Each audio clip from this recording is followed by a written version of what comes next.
लोग नमस्कार। जी हाँ दोस्तों, आज की वीडियो में हम बात करेंगे सुपरस्टार प्रमोद प्रेमी यादव जी के ब्लास्ट अपडेट के बारे में। तो गाइस आप लोग वीडियो को लास्ट तक देखेंगे, साथ में मेरे चैनल को सब्सक्राइब करके वीडियो को एक लाइक कर देंगे।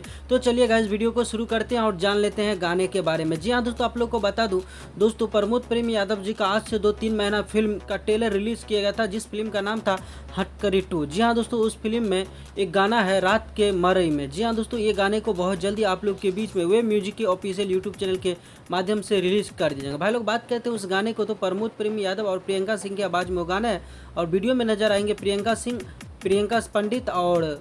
पंडित और प्रमोद प्रेमी यादव जी। फाइनली हटकरी फिल्म 2 का ये गाना है, बहुत जल्दी इसका पोस्टर आप लोग के बीच में रिलीज किए जाएंगे और फुल एचडी वीडियो के साथ में वेब म्यूजिक के ऑफिशियल यूट्यूब चैनल से आप लोग देख पाएंगे। तो दोस्तों यही था लेटेस्ट अपडेट। वैसे तो प्रमोद प्रेमी यादव जी का बहुत जल्दी एक बड़ा धमाका आने वाला है और एक फिल्म का ट्रेलर रिलीज होने वाला है। जी हाँ दोस्तों, मैं ससुराल नहीं जाऊँगी, इस फिल्म को ट्रेलर आप लोग के बीच में रिलीज होने वाला है। आप लोग जरूर देखिएगा, आप लोग को काफ़ी पसंद आएगा ये फिल्म का ट्रेलर। देखते हैं दोस्तों, इसी मंथ के लास्ट तक में रिलीज कर देगा। मिलते हैं फिर से नए वीडियो के साथ, तब तक के लिए bye bye, take care, love you all.